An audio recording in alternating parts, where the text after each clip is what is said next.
My name is Linda Gorski. I'm the president of the Houston Archaeological Society, as you all know, and I'd like to welcome you to this. Tonight, I want to tell you about our speaker for tonight is Dr. Gregg Dimmick, and he's going to talk about archaeological excavations on Hadrian's Wall, highlighting his 2 weeks at the Roman Fort Vindolanda. Dr. Dimmick is actually an MD. He's a retired pediatrician who previously worked at South Texas Medical Center in Wharton, Texas for 37 years, I'm sorry. He has participated in archaeological digs at Fannin Battleground Site as well as San Jacinto Battlefield. Dimmick has written The Sea of Mud, The Retreat of the Mexican Army After San Jacinto, an archaeological investigation which was published in 2004 by the Texas State Historical Association. A second edition was released in paperback in 2006. Dr. Dimmick has appeared on the History Channel and the Discovery Channel in relation to his work on the archaeology of the Mexican Army. He has spoken at various conferences on Texas history, including the San Jacinto Conference, the DRT's Conference on the Alamo Society, and the Texas Philosophical Society. He has served for several years as head and chairman of the Archaeological Committee for the San Jacinto Battleground Conservancy. He has also volunteered on archaeological digs at Roman sites in Germany, York, England, and Vindalanda. He's a member, we are proud to say, of the Houston Archaeological Society. Dr. Gregg Dimmick. Okay, let's see if I can get this thing going here. I'd like to thank Linda for inviting me to share my adventure in England. I went to Vindolanda, the Roman Fort, near Hadrian's Wall in late May of 2019. And I spent 2 weeks there as a volunteer excavator. Of course, you have to pay to volunteer. So there's a huge demand to get to do this opportunity. This first slide shows a artist rendering of the Fort of Vindolanda. This is one of the stone forts. They have multiple forts, and I'll get into that later, but this is a view of one of the stone forts that was there probably late 2nd century is when this fort was there.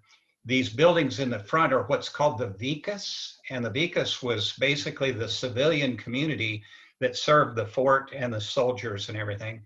Right here in the front is the Roman bathhouse, okay? And in the background, you can see this hill here, and I'm going to show you later a picture of me at the quarry, and that's where the quarry was, up on that hill. So, facts about this Roman fort at Vindolanda. First of all, it was built in 85 AD, and that was just 40 years after the first successful Roman invasion of Britain. Now, Julius Caesar tried to invade Britain in about 40 BC, but that didn't go well, so they came back about 80 years later and tried again and were more successful. So the fort was built about 85 AD. It was occupied until the 5th or the 6th century. Now, the Romans didn't occupy it after the 4th century, but it was still used as a small village, and it was apparently a very local site for Christianity. They found a lot of Christian artifacts from the later centuries there, and it was abandoned probably in the late 5th or 6th century. Very important fact about the fort is that there were 9 separate forts built on the same site. The forts weren't all the same size, they weren't all the same shape, but they were basically built on the same site. When they decided to shut the fort down, they would basically bury it and they would put sod over it. Sometimes they immediately started rebuilding a fort. Sometimes there was a gap before they came back and started building again. The first 5 forts were wooden / sod forts. So the first stone-built fort wasn't built until after Hadrian's Wall was beginning about 122 AD. So the fort was actually started about 40 years before Hadrian's Wall. So the purpose obviously was not to help control Hadrian's Wall when it was built. The purpose was to protect one of the main Roman roads in Britain, that is the Staingate Road. Depending on the size of the fort at the time, it was active. That would garrison about 500 to 1,000 Roman soldiers. And when I say Roman soldiers, they fought for the Roman army, but they were not Romans. These soldiers were auxiliaries from different parts of the Roman Empire. They had garrison troops there at Vindolanda from Belgium and from the Netherlands, from northern Spain, and from France. There were women and children that have lived at the forts. Lots of artifacts have been discovered, especially in the vicus. Some of the women, like the commander's wife, would live in the fort, but most of the women and children would be in the vicus. Another thing that's very important for the archaeology of this area is that it has a great number of natural resources like clay and stone and tin, I believe. But more importantly, there are a lot of springs in the area. There's a river that runs just north of the fort, but there are a lot of springs in the area, so that there's a lot of groundwater in this area. And that groundwater obviously was important for a water source, but even more importantly for the archaeological story, it created certain conditions that were great for the archaeology of Vindolanda. A little bit about Hadrian's Wall. You can see this yellow line right here. That's Hadrian's Wall. It goes all the way across one of the narrower parts of England. Over here on the east coast is Newcastle on Tyne. If you decide to ever undertake this adventure, that's probably where you'll want to fly into, is Newcastle on Tyne. And then on this coast over here on the west coast is the end of the wall is very near a small town called Carlisle. And Carlisle also had a fort. And you can see these squares were Roman forts. Vindolanda is here in the center, about in the center. And it's a few miles south of Hadrian's Wall. Once again, it wasn't built to protect the wall. They continued using it, however, to help provide resources for the soldiers on the wall. The wall was originally about 11 feet in height, and it was built by the Roman soldiers themselves. And it's about 73 miles from coast to coast. It's a very popular thing in England to do the Hadrian's Wall hike. It takes them a few days, but it's a very popular activity.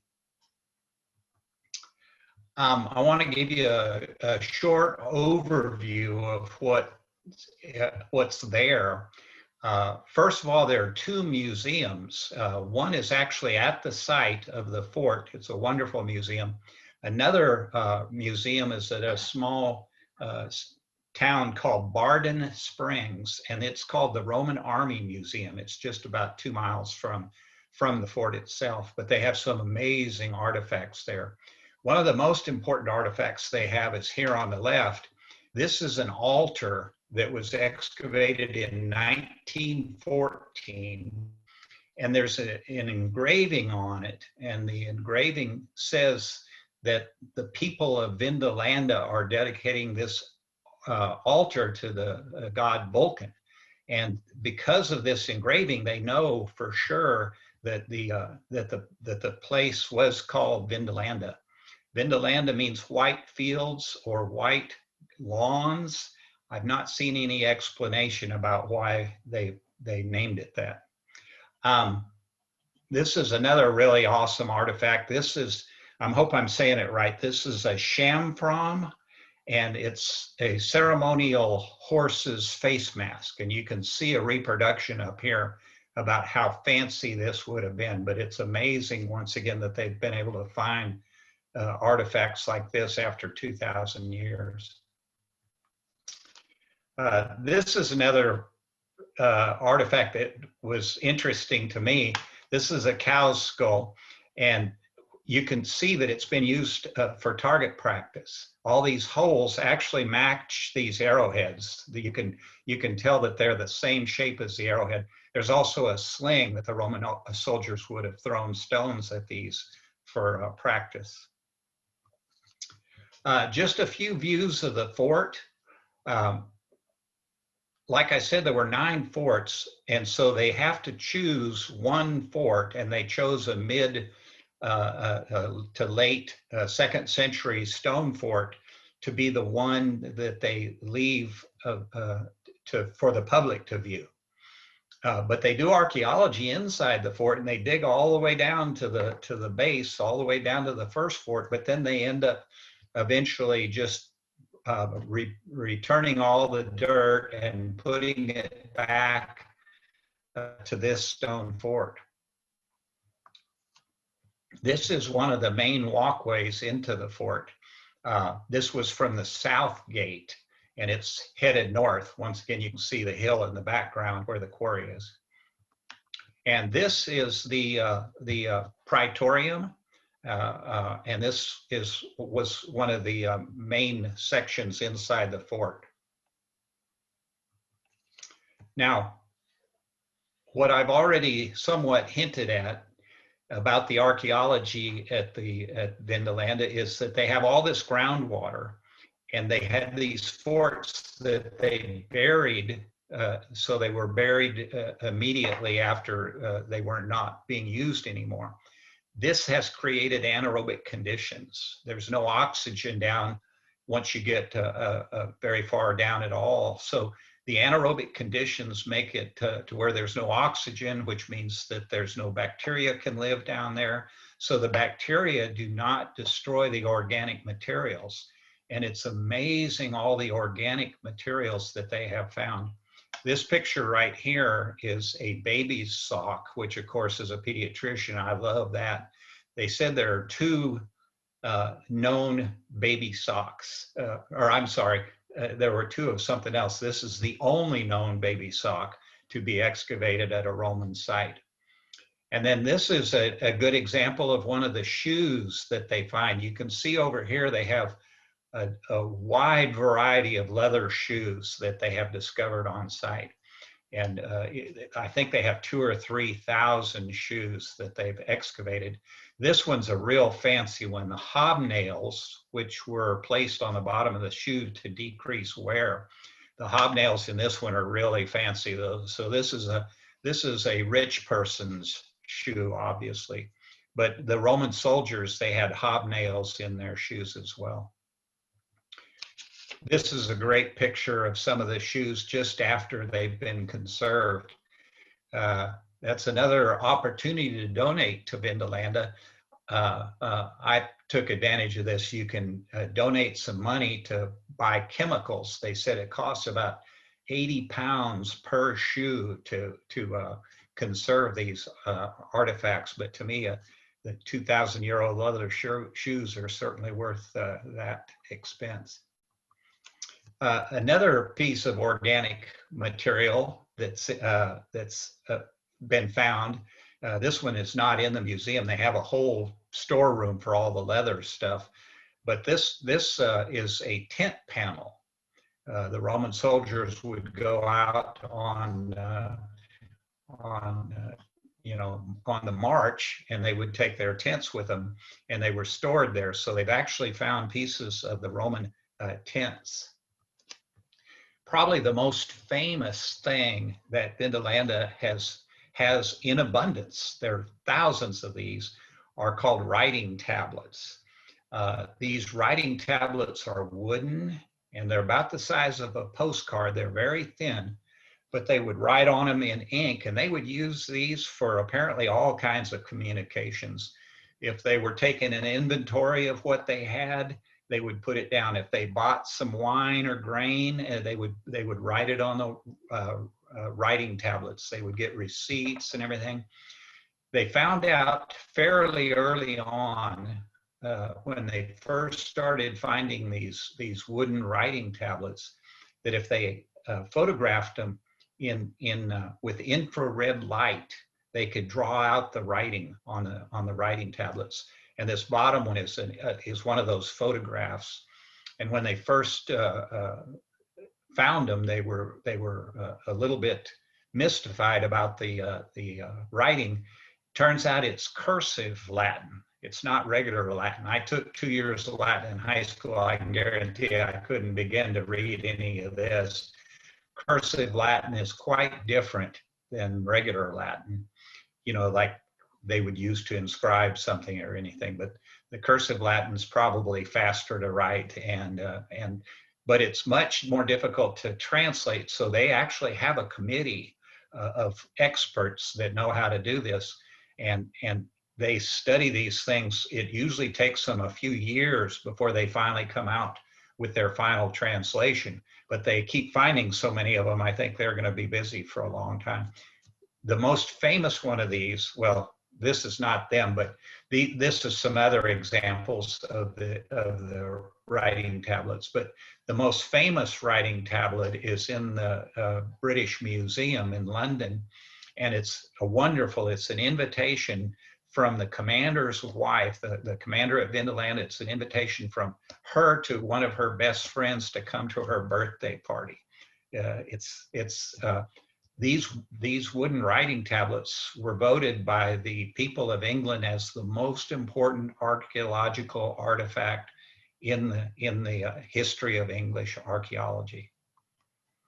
Another thing that's very rare, this is the item that I think there have only been 2 of them found, is a helmet crest. You can see on the left, this soldier has this crest on his helmet, and if I'm not mistaken, the helmet crests were mainly for officers, but they actually found one here in Vindalanda, and it's extremely rare. They also have women's wigs that they have found. Once again, due to the anaerobic conditions, these things survive, and it's just amazing. A couple of other artifacts that I thought were interesting. This was found about 2 or 3 years before I was there, but this is a wooden toilet seat. You can see the toilet hole right here, and there are a lot of stone toilet seats throughout the Roman Empire, but this is another artifact that's extremely rare. This is another one that caught my eye. I love this one. This is a roof tile, but it's obviously been stepped on before it dried. And I believe that is a child's footprint. They said it probably was. So once again, I love artifacts from the children. This I had to throw in here just because it's so pretty. It's in the summertime, it does rain quite a bit. Of course, they don't really understand what heavy rain is. When it rains a little bit, they think it's a heavy rain. They need to come to Texas and experience one of our 12-inch rains, and then they would understand. But it does rain quite a bit in the summer, which is bad for archaeology, but it's very good for the beauty of the site. This is obviously the fort, the stone fort. You can see right up in here, they've done some reconstructed, it's wooden towers. They reconstructed what the wooden forts might have looked like, and you can go up inside these towers and see what they would have looked like.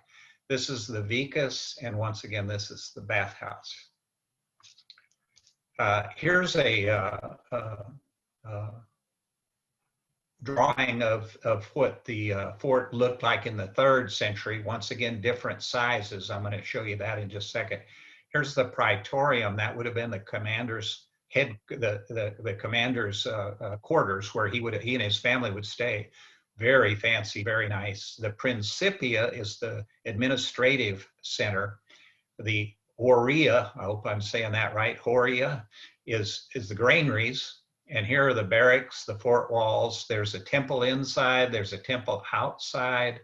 Here's the bathhouse once again.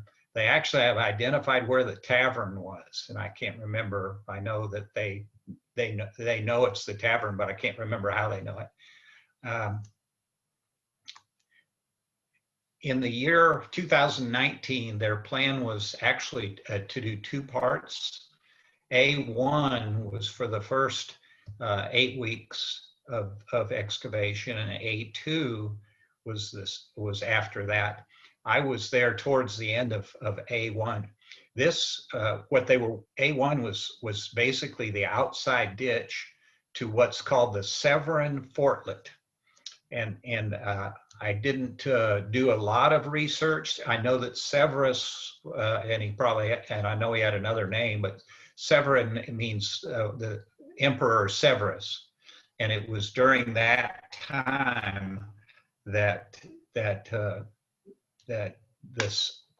during his reign that the Severan Fortlet was in existence. You can see it's a lot smaller than the mid-2nd century one. Anyway, this is the outer parapet and ditch, and this is where we were working out in here. We were looking for artifacts that had been thrown into the ditch over the year. Apparently, the ditches are one of the best places to find artifacts. The day that I got there, it was a Sunday, so we didn't start digging till Monday. But this was the view that I had of our excavations, and this is the stone fort over here, and the bathhouse is back in this area. But this is the work that had been done for about 6 weeks before I got there. I was there in late May and they start in April. So they'd already done a lot of work. This is Dr. Andrew Burley, and he's the director of the Vindolanda Trust. They have a trust. They charge entrance fee. They charge the diggers. They have a cafe on site. They do all kinds of stuff to try to raise money. They sell not artifacts, but reproductions of artifacts. And it's amazing that they're able to keep this going. They have a lot of different fundraisers as well. Dr. Burley's grandfather, Eric Burley, was also an archaeologist, and he started the excavations at the site in the 1930s.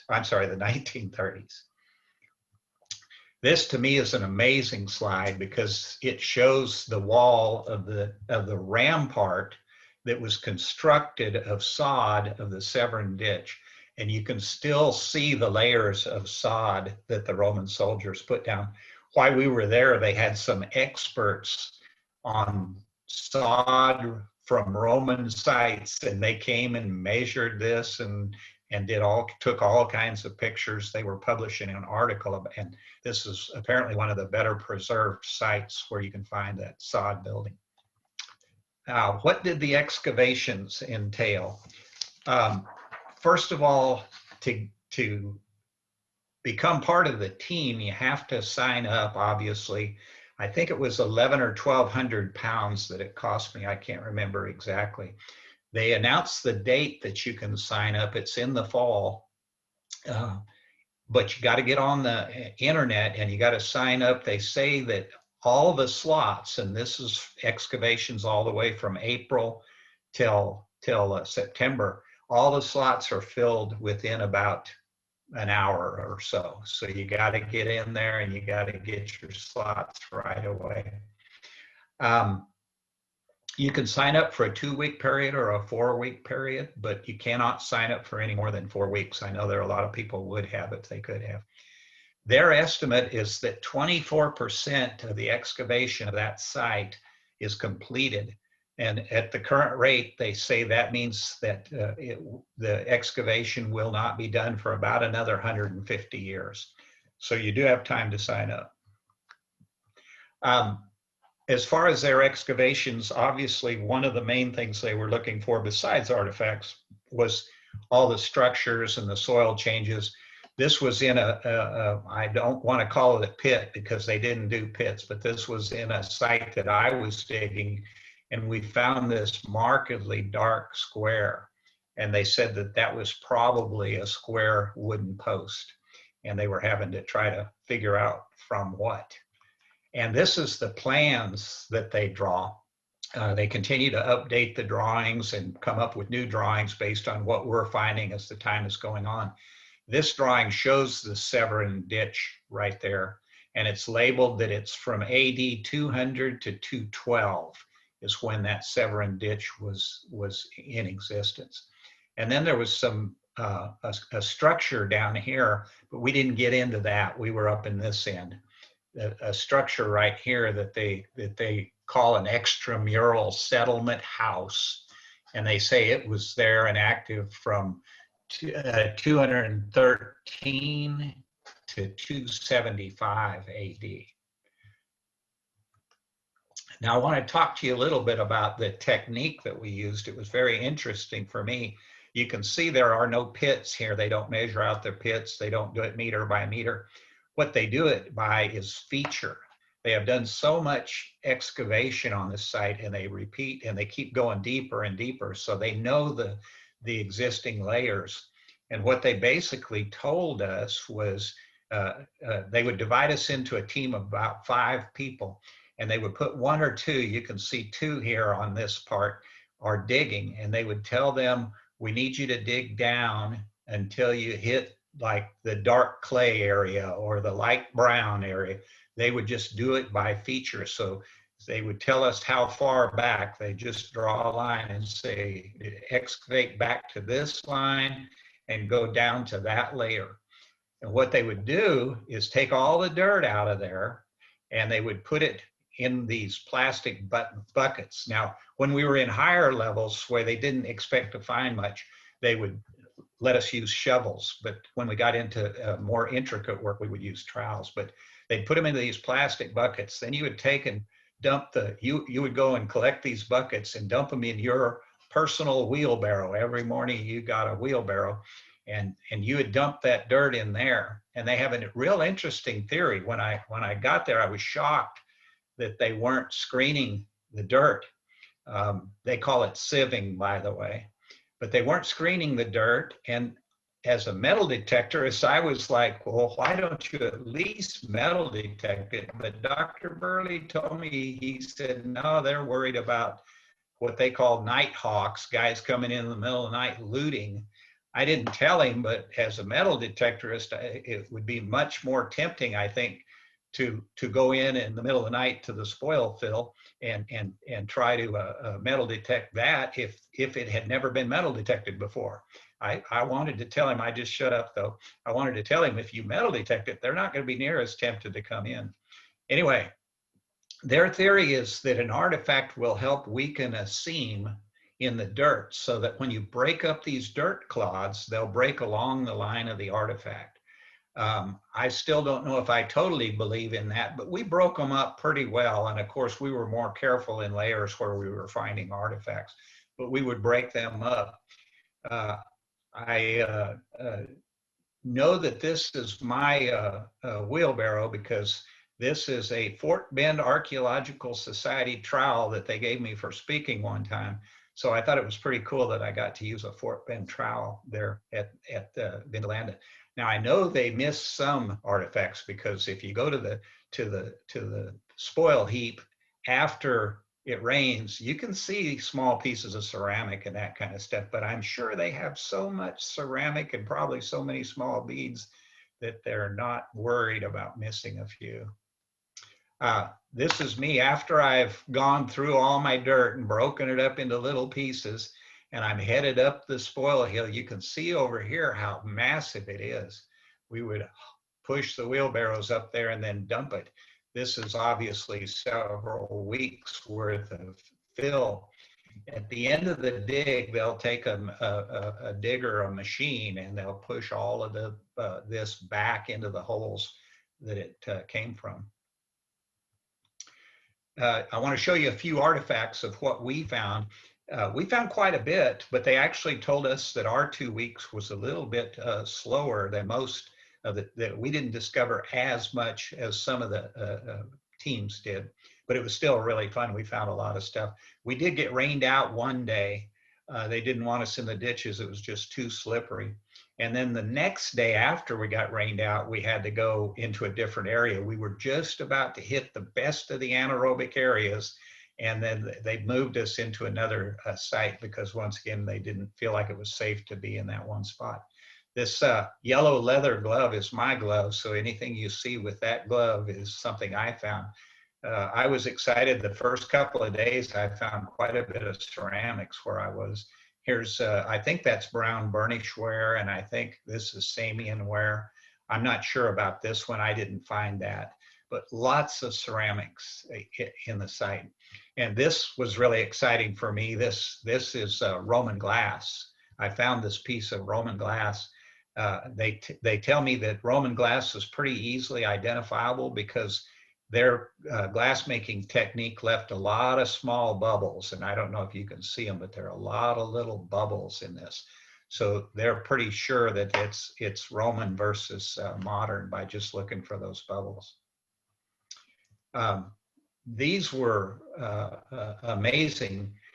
I must admit that they obviously do find small things, because one gentleman, he was probably about 10 feet away from me, found both of these intaglia.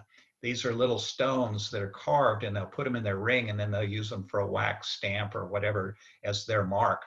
This top intaglia here is the goddess Minerva, and the bottom one here is the god Apollo. And he found those, so obviously we are finding some very small artifacts. Another thing that's really cool about the anaerobic conditions is the bronze comes out looking just like this little hook on the left. I was there when the lady found this, and it looked exactly like this. It looks like it's been polished that day, but it's just amazingly clean and bright. The iron is a little bit, it doesn't really rust, but it decays a little bit more. This is an iron knife handle that we found in our site. They do have a lab there, and this is one of their ceramics trays, and they will clean all the ceramics that are being found, and they'll put them out to dry. So it's fun at lunchtime to go around and get to see all the different ceramics. Some of this ceramic was from previous groups. They're backed up. They have so many artifacts that they get backed up. So like this piece was not found during our 2 weeks, but it was found prior to that. Another thing that they have a lot of, and this is once again my trial, I found this is a piece of rib. And they think that this is more likely a pig or sheep rib bone, but they have so much bone from food, you know, it was food. So, and they just throw it in the ditch. They have so much bone, they keep it, but they don't thoroughly examine all of it. This is a Where's Waldo picture. I'm going to let y'all look at this for just a few minutes and see if you can find the artifact here. When I was digging here, right here, when this was found, and I noticed something weird there, but I didn't know what it was. But right away, the site archaeologist said, "Oh, look what we have." If you look right here, right there, that's a Roman shoe. And this is how it looks when it's in the anaerobic layer there. And here I am with a great big smile. They let me help them take it out, and holding this 2,000-year-old Roman shoe. It's pretty much just the sole. The rest of the leather is gone. It was probably thrown away that way. But pretty amazing to get to find stuff like that. This was another interesting artifact. This is matting for their floors. Apparently, in the buildings, especially in the Vicus, but probably in the fort as well, they would just take grass and throw it down on the ground, and that would be their floor. And so this grass, once again, because of the anaerobic conditions, has survived. We asked them about it, and they said, make sure you search it thoroughly to make sure there aren't any artifacts in it, because we know it was in the house. But they didn't have us keep any of it. Apparently, they've done enough studies, and they have a large volume of this matting, so they didn't even have us save it, just look through it. I'm not aware that anybody found any artifacts in the grass. Now, just in case you're interested in making a trip to Vindolanda and doing the same adventure I did, by the way, I'm thinking very seriously about going back. The bad news is, because they had to cancel the digs this year, all the people that are signed up for the 2020 are now been moved to 2021. So they are not opening up any new spots for volunteering in 2021. So it'll have to be 2022 before anyone could go. They do have some on-site housing. This is the Headley Center, and this is where I stayed. I was on the second floor, right about probably this room. But the Headley Center is not only a room, but they also have a cook there, and they'll provide you room and board, except for the middle weekend. They don't provide board, but once again, there's a cafe there at the museum there. So if you're not out traveling and doing tourist things, which we absolutely did, then you can eat there. I think the room and board there was only like 520 pounds, and that was for 2 weeks. So I thought that was very fair. This is inside my room. It's really nice old building. This was the view from out in front of the Headley Center, and it's just gorgeous scenery and a site. It's hard to see, but right here is the stone fort. So you're just that close to the stone fort. They do have what they call their Archaeology Center. When I was there, this was the Archaeology Center. It's where we ate lunch. It's where we stored our backpacks and our gear. They have the lab inside there where they do their lab work. And if it rains, we might spend some time in there. But they have replaced that now with this Archaeological Center. So that's amazing. I'm sure it's a lot nicer and a lot fancier. It's amazing how the people of England have embraced this site, and they really support it. This is my group, my digging group. I was very impressed with the quality of the people. It was amazing how nice they were and how much we got along. Of course, we all had a very common interest, archaeology, and people love to ask about archaeology in Texas. I would ask them about other sites they had dug in England. We had people from all over. This guy, for example, is from Australia. And we had another woman from Belgium. We had 3 Yanks. We had myself from Texas. We had a woman from Arizona. And then this guy right here is a professor at a small college in Florida. And he was very interesting to talk to. I'm really hard to find. I'm right there. I should have found a better spot. This young lady right here, her name is Marta Alberti, and she is the site archaeologist, and she is originally from Italy, and she was amazing. She was really helpful. I thought I'd show you a little bit of the tourist spots around, because that middle weekend, you're free to go and do all the sites, and you can go beforehand and stay afterwards and see all these sites. This is obviously Hadrian's Wall. You can go see it going all in here. This is one of their small forts, a little fortlet that they build every 6 miles. And this is where the troops that were manning the wall would be stationed. This is me in front of one of their gates. This is obviously not a main gate, but they would have had guards at this gate. And the wall, most people think that Hadrian's Wall was built to protect them from the wild tribes north of the wall. And that was somewhat the purpose, but even more so, they think now that it was for control of the people, especially financial control. If you wanted to come south and sell your goods, you had to go through the gate. If you had to go through the gate, you had to pay taxes. And the Romans did love their taxes.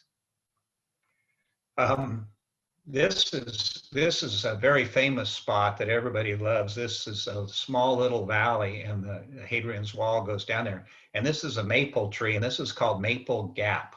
Supposedly, this site is featured in Kevin Costner's movie about Robin Hood. I've watched it a couple of times. I haven't seen it in there. Of course, I have to admit that I didn't exactly look for it hard. I got this shot, and I just love this shot. This is a cow grazing on top of Hadrian's Wall. And I think that this is proof that the wall is no longer impenetrable. The cow seems to have been able to get over the wall pretty easy. There are a lot of Roman forts in the area and a lot of museums. One of the better Roman forts is at Corbridge. And I was impressed with this, that they actually found this in the, not the Praetorium, but the Principia, where they have a buried site, or basically a cavern that they buried where they keep their money and keep some of the armor. And they found this armor there. And they reproduced to show you what it would have looked like. But that's amazing. On the right here is called the Corbridge Lion, and it's really big. And this lion is eating a goat or a calf, they're not sure which. This is the actual Corbridge Fort. It's actually similar to Vindolanda. Most of the forts had the same layout, but I put this picture in here because this is also the Staingate Road. And that's the same road that Vindolanda was built to protect. This fort was right on it. This road went right through the middle of the fort. And this is the quarry I was talking about. This is, you just march up the mountain from Vindolanda and you get to see the quarry. We wanted to make sure to go up there. They do have some engravings, some initials and different engravings up in the quarry. And this is the Carlisle. At Carlisle, they have a wonderful museum. They've got all kinds of Roman artifacts. This is on the West Coast. And this museum here had this Roman helmet. I put this slide in here because it makes me think that the loudmouth cow couldn't keep his mouth shut, and he told the sheep that the wall could be breached, and now they have sheep everywhere in England. All right, thank you. If there's any questions, I'll be glad to take them. Okay. There are some questions in chat here that I can address while we're seeing if we can get going. Somebody asked how high was the wall? About 11 feet tall when it was originally built. Obviously that wasn't, impermeable. The people could still get across it, but it took some effort, obviously. Somebody else says, is it anywhere near St. Albans, the site? No. Yeah, I was going to say, not that I'm aware of. It's St. Albans is 200 miles at least south. Okay. I have seen the Roman wall there, and they have a fantastic museum. So yes, that's something I'll have to check out if I go back and take another round. Let's see. I think we're all back to unmute. So if anybody has any questions, are there any on chat? One other question on chat was, are there other sites along the wall with similar setup? It's interesting because there's another site fairly close to that, and I'm blocking on the name of the site, but they have, it's right near, I believe, the Roman Museum. And there's another old fort there that's never been excavated, and they know where it was, and they found a little bit of stuff around there. And they're talking about, and before COVID hit, they were talking about starting from scratch and opening that up. That would be very interesting to be involved at the beginning, but on the other hand, I don't know if you'd want to be there for the first few feet because they might not find anything. So that'll be interesting to follow. I'm not aware of any of the other sites along the wall that have opportunity for volunteer digging, but I did digging at York, the York Archaeological Trust, and York is like the most archaeological site you'd ever want to find. It's Vikings, it's Romans, it's everything. It's amazing. But they had quit doing digs for about 2 years after I worked there. But I think they've started up again, but I'm not sure about that. But that's another thing to look into, is the York Archaeological Trust. It's another opportunity that you have to pay to volunteer, but it's not as much. But it's 1 week, and it's also training. They train. It's especially for young people, but they'll accept old people too. But it's especially to teach you how to be an archaeologist. they have classes. Not only do you do archaeology, but you take classes. Greg, I have a question. Sure. Do they like? So I know you pointed out the director of the trust and the professional archaeologist that was working with you. Do they have what is the staff like? I mean, I'm assuming they have several archaeologists assigned to different groups of people. Like, how do they organize? They just have the on site there when you're digging, you just have the one on-site archaeologist, but sometimes they have some other students in training. And the last week we were there, we had another young lady came to join us, and I think she was still working on her degree, but she was an archaeology student. So there are some other volunteers, but the supervision is basically that one, well, those two, they're out there all the time. Dr. Burley and Marta are there pretty much all the time. But the rest of the people are people like, they have a guy that helps construct everything, you know, just a grounds guy, and he runs the machines and this kind of stuff. And then they have obviously a staff at the museum, and they have a staff up front. There are people while you're digging, there are tourists coming through the site. They can't come down into the dig. You saw the fence around it, but there's always tourists, and they have different people, guides that are hanging around. They do guided tours every day for the tourists, but also the guides hang around it because people are always asking questions. They love watching the people digging and seeing what they're finding. A lot of tourists will stand around and watch you dig. I'm glad that's a universal trait. That's good to know. Yes. A lot of interest in archaeology. Greg, Johnny Poland. Yeah. Have they found many or any human remains with that type of soil? You might find more tissue and stuff preserved, maybe even corpses and clothing and so forth. They have found some human remains. I know they found one skull, and they found some other bones. Obviously, animal bones is mainly. I asked them about the cemetery, but you know, the cemeteries at the time were never inside the fort or the vicus. They were out on the road that would be leading into town, and they said they think they know about where the cemetery is, but they've never actually done studies and tried to find it. That's probably part of the 150 years that they still have to go. But yeah, they have found a skull, and I think the skull they found, I think they had proof that the guy was executed. Okay, but you said there was auxiliary troops and so forth stationed there, so it wasn't a regular Roman army, it was auxiliaries, which have different cultural backgrounds. Therefore, they might have had different burial techniques. It's certainly possible, but I don't think they've found anything that they considered a burial inside the fort or the vicus to this point. And they've done a lot of archaeology there. I think these auxiliary troops were expected to basically become Roman. I'm sure they had some things that they did differently, but I think they were forced to go by the Roman rules. I think that's right, Greg. I mean, from what I understand, you know, the Roman Empire spread a long way, and they enlisted troops from every country and region that they conquered. And they were expected then to become part of the Roman army.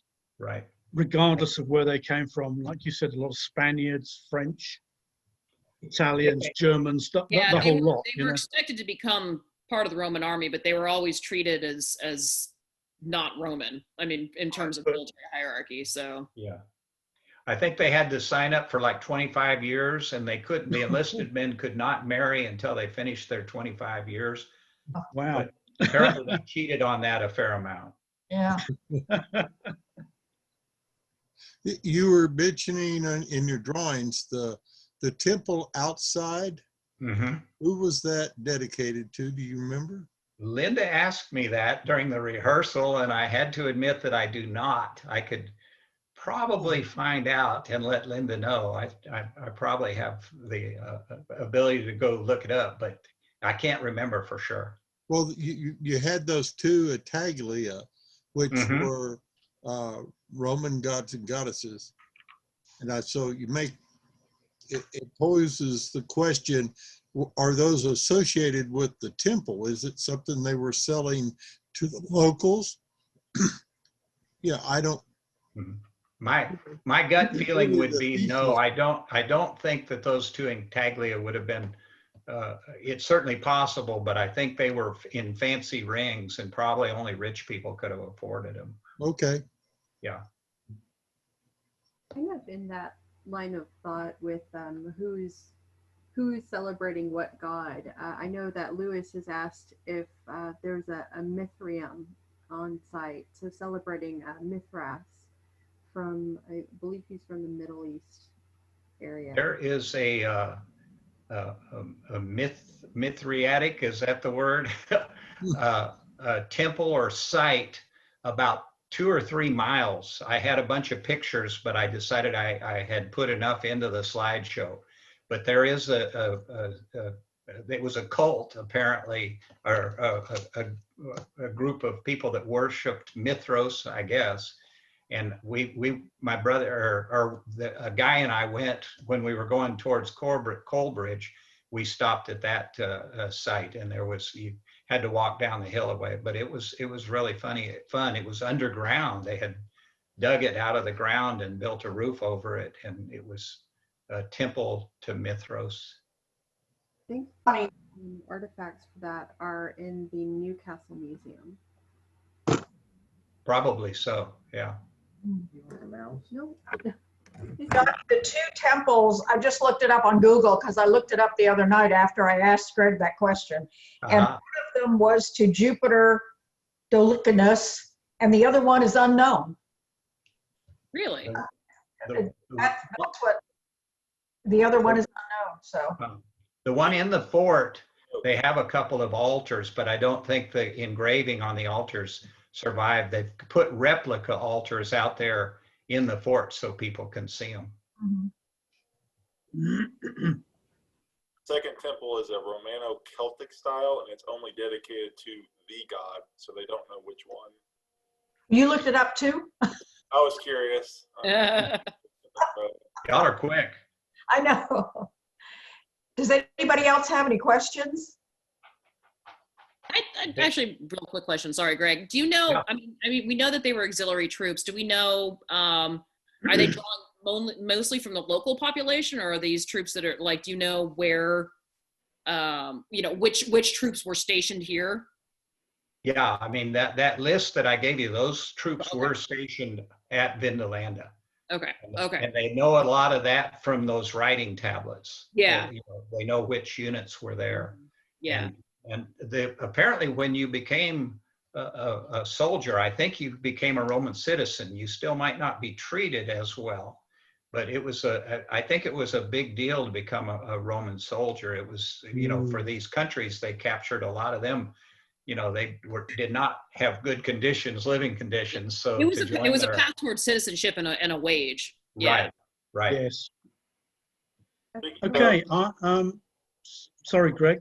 That's all right. I think they got their citizenship afterwards, right? After they finished. Yeah, it was like a form of indentured servitude. Right. Nathan, you had a question? Oh, sorry. I'm just going back through the chats while Liz was offline to make sure we got all the questions. There's one from Carol Lee saying, did all the gates have arches? Any reconstructed? No, I don't believe so. I think that the arch, in fact, to my recollection, that's the only one that I remember seeing with that arch like that. Okay. We got the Mithraeum. They also, on the north side of the Hadrian's wall, they had a big ditch, a defensive ditch. On the south side, they had an area cleared, and it had a special name, and I've forgotten that name, but it was, I want to say, like 100 yards away from, it was totally clear. And some people argue that it's for troop movement, so that troop movement could be there. Some people argue it's just for line of sight, but they're not exactly sure what that clear area is south of the wall. Okay, that was the only question that I could find in the chat. Nathan, did you have a question? Yeah, just real quick. do they have many examples of graffiti on any of the walls? I know that in several other Roman sites, they, bored soldiers would put anything and everything on the walls. Do they have many examples of that there? I didn't put it in there, but the phallic symbol was pretty common. Romans go home. Yeah. I think was the popular one. I think the Romans were big into Latin the for screw you. symbol. It was all Monty Python. masculine and reproductive. Up at the quarry, that was one of the engravings, but I didn't put that one in the slide. That's right. HJS is a family show. Yeah, Typical Army guys. exactly. Yeah. I didn't want to mention it, but I thought I'd ask. Anybody else have any questions? This was a fabulous talk, Greg. Yeah. It really was. Excellent. Well, And thank you. Been lucky enough to hike part of Hadrian's Wall and to visit Vindolanda, and I recommend that when this COVID thing is over, if you get a chance to go, it's a once in a lifetime opportunity. Now, I want to say one thing. You saw the digging there. Greg said they had people supervising and teaching you how to do it. We're doing exactly the same thing at Lone Oak, only here in Texas, okay? So you Yep, don't we are. just come on out to Lone Oak and we'll show you the way to dig a site. If And- anybody's interested in 2022, let me know. I'm fairly comfortable that I'm going to try to go back. Yay! I know 2 people who would like to join you, so Okay. I'll get in touch anyway. If the tooth fairy comes in and leaves me some extra cash, I'm going to seriously consider. Great. All right. Well, if nobody has any questions, we'll stop the meeting and we'll see you all next month.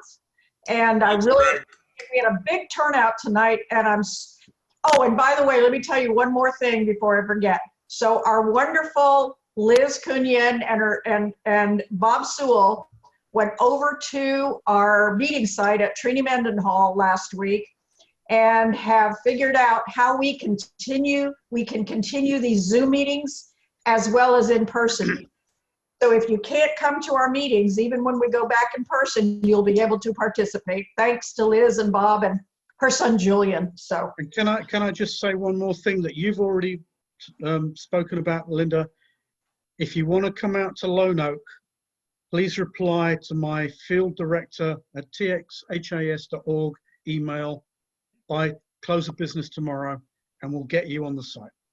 and we will meet you at a central location, and we'll all carpool to the site because otherwise you'll get lost. So anyway. All right, thank you. Please come out. And thanks a lot, Greg. You did a great job. Thank Great you. job. Thank you. Thanks, Greg. Bye. Thanks, Greg. That was fantastic. Thanks. Thank you.